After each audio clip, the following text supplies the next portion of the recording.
Welcome to current affairs light YouTube channel. ఇవాళ మన క్లాస్లో రీసెంట్ జరిగినటువంటి కరెంట్ అఫైర్స్లో ఇంపార్టెంట్ కాన్సెప్ట్ నేర్చుకుందామండి. మీకు మా ఛానల్ కనుక నచ్చినట్లయితే మా ఛానల్ సబ్స్క్రైబ్ చేయండి.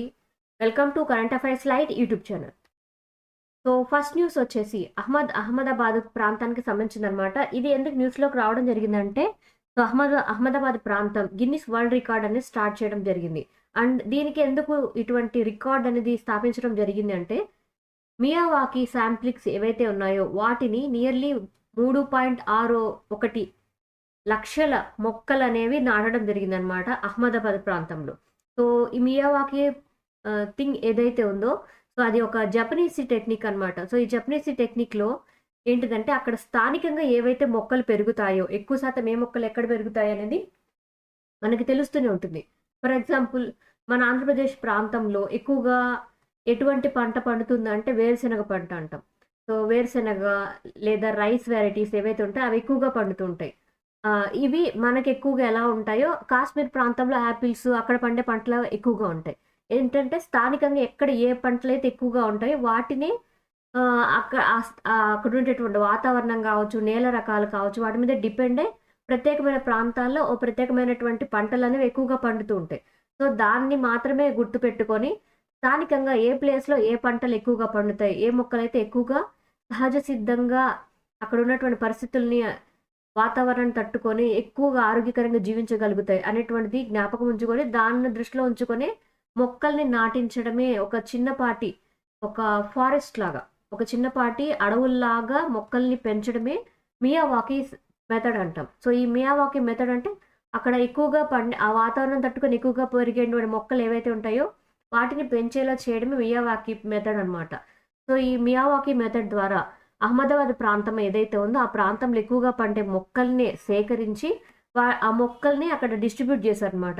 సో డిస్ట్రిబ్యూట్ చేసింది ఎందుకంటే ఆ ప్రాంతం మొత్తం మీద కూడా ఎక్కువగా మొక్కలు నాటేలా చేసి పర్యావరణాన్ని కాపాడడం కోసం. అండ్ దీనికోసం అహ్మదాబాద్ ప్రాంతంలో అహ్మదాబాద్ మున్సిపల్ కార్పొరేషన్ వాళ్ళు ఈ గిన్నిస్ రికార్డ్ కోసం ఈ వర్క్ అంతా చేస్తారనమాట. సో నియర్లీ 3.61 లక్షల మొక్కలు ఏవైతే ఉన్నాయో వాటిని ఒక 1 అవర్ ప్రాంతంలో బాజాద్ గుజరాత్లో వీటన్నిటినీ కూడా ప్లాన్ చేయడం జరిగింది అనమాట. అండ్ ఇందులో ఏంటంటే మియావాకీ మెథడ్ అని చెప్పాం కదా, జపనీస్ టెక్నిక్.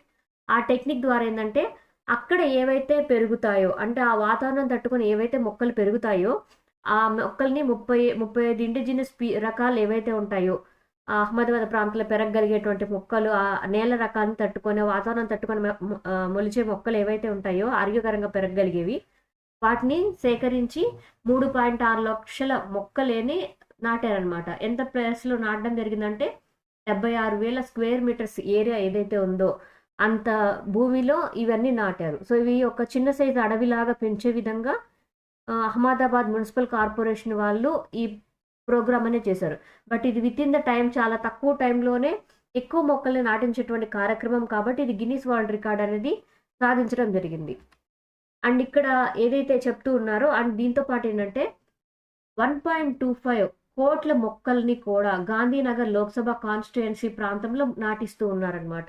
అంటే ఇక్కడ అంటే మనం అర్థం చేసుకోవాల్సింది, ఈ మధ్య కాలంలో ఎన్విరాన్మెంట్కి సంబంధించి చాలా వరకు చాలా ప్రోగ్రామ్స్ నిర్వహిస్తూ ఉన్నారు. ఎందుకంటే మొక్కలు నాటడం ద్వారా మన చుట్టూ ఉన్నటువంటి వాతావరణంలో పొల్యూషన్ లెవెల్స్ తగ్గించడం కావచ్చు, మనం గ్లోబల్ వార్మింగ్ని తగ్గించడం కావచ్చు. ఇది జరగడం కోసమే ప్రతి చోట మొక్కలు పెంచే కార్యక్రమం అనేది మోడీ గారు స్టార్ట్ చేశారు, ఏక్ పేడ్ మాకే నామ్ అని. సో అట్లా చాలా రకాల పథకాలు వస్తూనే మొక్కలు నాటించడం కోసం.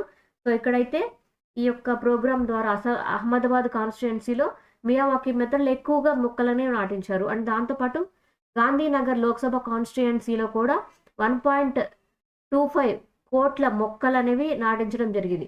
అండ్ దాంతోపాటు 50 లక్షల మొక్కల్ని కూడా ఇంకా అహ్మదాబాద్ మున్సిపల్ కార్పొరేషన్ లిమిట్స్ ఏవైతే ఉంటాయో అక్కడ పెంచాలి అనేటువంటి ఒక టార్గెట్ అనేది పెట్టుకోవడం జరిగిందనమాట. బట్ ఇక్కడ ఈవెంట్ ఏదైతే ఉందో, అంటే ఇట్లా మొక్కలు నాటేటువంటి కార్యక్రమం ఏదైతే ఉందో దాన్ని మన హోమ్ మినిస్టర్ గారు యొక్క ఆధ్వర్యంలో చేశారనమాట. దానికి ఒక ఇనిషియేటివ్ నేమ్ ఇచ్చారు, మిషన్ 5 మిలియన్ ట్రీస్. సో 5 మిలియన్ల మొక్కలు అనేవి నాటడం అనేది ఒక ప్రారంభ సూచికగా తీసుకొని ఈ యొక్క ప్రోగ్రామ్ అనేది నిర్వహించడం జరిగింది. ఆ ప్రోగ్రాంలో మన హోమ్ మినిస్టర్ గారు అధ్యక్షత వహించి ఎలా చేయాలి, ఈ ప్రోగ్రామ్ని ఎలా ముందుకు తీసుకెళ్లాలని ఆయన ఒక అభిప్రాయాన్ని తెలియజేయడం జరిగింది. సో ఇక్కడ అహ్మదాబాద్ ప్రాంతం ఎందుకు గిన్నిస్ రికార్డులోకి వచ్చిందంటే ఎక్కువ మొక్కల్ని చాలా తక్కువ టైంలో నాటడం ద్వారా ఈ యొక్క రికార్డ్, వరల్డ్ రికార్డ్ అనేది అహ్మదాబాద్ ప్రాంతం సాధించడం జరిగింది. Central vista. సో మనకి తెలుసు ఈ సెంట్రల్ విస్టా భవనం ఏదైతే ఉందో మనం చాలా సంవత్సరాల నుంచి వింటూ ఉన్నాం. సో నూతన భవనం అన్నమాట. సో ఒక నూతన పార్లమెంట్ భవనం. ఆ భవనంలోనే మినిస్టర్స్ అందరికీ కూడా వసతి అండ్ వాళ్ళ యొక్క ఆఫీసులు ఏవైతే ఉంటాయో అవి, దాంతోపాటు ప్రధానమంత్రి గారి యొక్క ఆఫీసు, ఇలా చాలా ఉంటాయి అన్నమాట పార్లమెంట్ భవనం అంటే. అసెంబ్లీ హాల్స్, ఇట్లా వాళ్ళ అవసరాలకు సరిపోయే విధంగా ఒక పెద్ద కాంప్లెక్స్ నిర్మించడం అనేది చాలా సంవత్సరాల క్రితమే స్టార్ట్ చేశారు. సో ఇప్పుడు ఈ సెంట్రల్ విస్టా ఎందుకు న్యూస్లో వచ్చిందంటే దీని యొక్క పేరు మార్పు అనేది న్యూస్లోకి వచ్చిందనమాట. ఈ central vista nothing but new parliament భవనం ఏదైతే ఉందో దానికి కర్తవ్య భవన్ కాంప్లెక్స్ అనే విధంగా పేరు మార్చడం జరిగింది. సో ఇక మీదట సెంట్రల్ విస్టాని మనం ఏ పేరుతో పిలవాలి అంటే కర్తవ్య భవన్ కాంప్లెక్స్ అనేటువంటి పేరుతో పిలవాల్సి ఉంటుంది. అండ్ దీని కొంచెం ఇన్ఫర్మేషన్ కూడా తెలుసుకుందాం. సో యూనియన్ మినిస్టర్గా ఉన్నటువంటి మనోహర్ లాల్ గారు ఈ యొక్క విషయాన్ని తెలియజేశారు అనమాట. ఏంటంటే సెంట్రల్ విస్టాలో రీడెవలప్మెంట్ ఏరియా ఏదైతే ఉందో ఆ రీడెవలప్మెంట్లో భాగంగా మొత్తం పనులన్నీ జరుగుతూ ఉన్నాయి. అండ్ ఇక్కడ కర్తవ్య భవన్ కాంప్లెక్స్గా పేరు మారుస్తూ ఉన్నట్లుగా తెలియజేశారు అనమాట. అండ్ ఇక్కడ ఏంటంటే ఈ కంప్లీషన్ నథింగ్ బట్ అక్కడ కంప్లీట్ చేయాలి, ఇంకా కన్స్ట్రక్షన్ అనేది కంప్లీట్ అవ్వలేదు. నియర్లీ 10 బ్లాకుల వరకు అనుకుంటే ఇప్పటికైతే 3 బ్లాక్స్ కంప్లీట్ అయిపోయాయి. మిగిలిన మినిస్ట్రీల ఆఫీసెస్ కావచ్చు, ఇంకా కొన్ని కట్టాల్సినటువంటి ఆఫీసులు సెక్షన్స్ ఉన్నాయి, వాటి కోసం వర్క్ చేస్తున్నారు అనమాట. దీనికోసం central public works department foundation రోజున వాటన్నిటిని గుర్తిస్తూ నథింగ్ బట్ ఇప్పుడు వరకు కర్తవ్య భవన సెంట్రల్ విస్టా అని పిలువబడుతున్న భవనం ఏదైతే ఉందో దాన్ని మొత్తాన్ని కూడా ఇక మీదట కర్తవ్య భవన్ కాంప్లెక్స్గా పిలవండి, అది కూడా సెంట్రల్ పబ్లిక్ వర్క్స్ డిపార్ట్మెంట్ యొక్క ఫౌండేషన్ డే సందర్భంగా దీని పేరు మార్పు అనేది న్యూస్లోకి రావడం జరిగింది. అండ్ ఇక్కడ ఇంపార్టెంట్ ఏంటంటే మెయిన్గా సెంట్రల్ విస్టా పేరు మార్పుగా వచ్చినటువంటి పేరు ఏంటంటే కర్తవ్య భవన్ కాంప్లెక్స్గా దాని పేరు మార్పు అనేది జరిగింది. అండ్ ఇక్కడ ఇంకొకటి ఈ మధ్యకాలంలో ఇంతకుముందు జరిగిందనమాట. ఒకటి ఏంటంటే అక్కడ మొత్తం పాత్ నథింగ్ బట్ అక్కడ చాలా బిల్డింగ్స్ ఉన్నాయి కదా, మెయిన్గా ప్రైమ్ మినిస్టర్ ఆఫీసు, మిగిలిన మినిస్టర్స్ ఆఫీసులు అండ్ సెంట్రల్ గవర్నమెంట్కి సంబంధించినటువంటి పార్లమెంటరీ భవనం and 2 halls, Lok Sabha Rajya Sabha halls, ఇవన్నీ కూడా అరేంజ్ చేస్తూ ఉన్నారు. సో అరేంజ్ చేసే క్రమంలో కర్తవ్య పద అనేటువంటి పేరు అనేది పెట్టడం జరిగింది. ఏ విధంగా కర్తవ్య భవన్ కాంప్లెక్స్ ఆర్ కర్తవ్య భవన్ ఏరియా, ఆ ప్లేస్ ఏదైతే ఉందో ఆ ఏరియా ప్లేస్ నథింగ్ బట్ అక్కడ వెళ్ళే రూట్ ఏదైతే ఉందో దానికి కర్తవ్య పదిగా పేరు మార్పు అనేది జరిగింది. సో ఇక మీదట కర్తవ్య భవన్ ఏరియా అండ్ కర్తవ్య భవన్ కాంప్లెక్స్ అనేటువంటి పేరు అనేది పెట్టారనమాట. సో ఆల్రెడీ అక్కడ వెళ్ళేటువంటి రూట్ ఏదైతే ఉందో ఆ రూట్కి కర్తవ్య పద్ అనేటువంటి పేరు అనేది ఇవ్వడం జరిగింది. అండ్ ఇక్కడ ఈ ప్రాజెక్ట్ కోసం నథింగ్ బట్ ఈ సెంట్రల్ విస్టా ప్రాజెక్ట్ ఏదైతే ఉందో నియర్లీ 10 బిల్డింగ్స్ అనేవి డిజైన్ చేయడం జరిగింది. అది కూడా మొత్తం మినిస్టర్స్ అందరికీ కూడా అవసరమైనటువంటి సదుపాయాలతో బిల్డింగ్ని కట్టడం కోసం. అండ్ జూలై 2026 కల్లా కూడా నియర్లీ 3 బిల్డింగ్స్ అనేవి ప్లాన్ చేసిన విధంగా 3 బిల్డింగ్స్ అనేవి కంప్లీట్ అయ్యాయి, మిగిలినవి ఇంకా కట్టాల్సి ఉంది.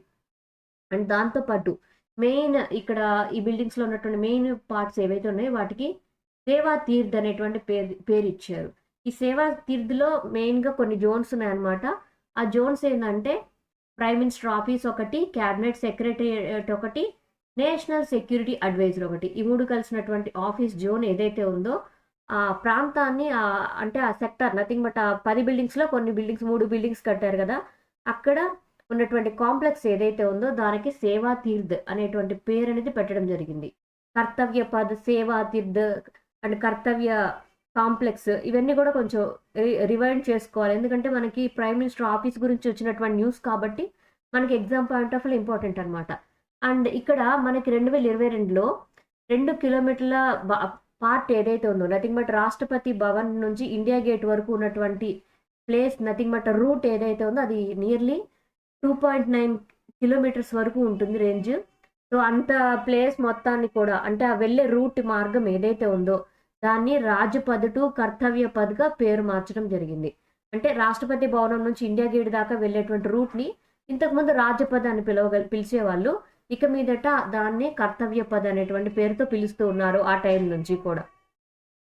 2022 నుంచి కూడా 2 కిలోమీటర్స్ దూరంగా ఉన్నటువంటి రాష్ట్రపతి భవన్ నుంచి ఇండియా గేట్ వరకు ఉన్నటువంటి దూరం ఏదైతే ఉందో ఆ యొక్క మార్గాన్ని రాజపథ్గా పిలుస్తూ ఉండేవాళ్ళు. దాన్ని కర్తవ్య పథ్గా పేరు మార్పు అనేది చేయడం జరిగింది. Thank you for watching my video. మీకు కనుక నా వీడియో అండ్ ఎక్స్ప్లెనేషన్ నచ్చితే మీరు నా వీడియోస్ లైక్ చేయండి, షేర్ చేయండి అండ్ సబ్స్క్రైబ్ చేయండి.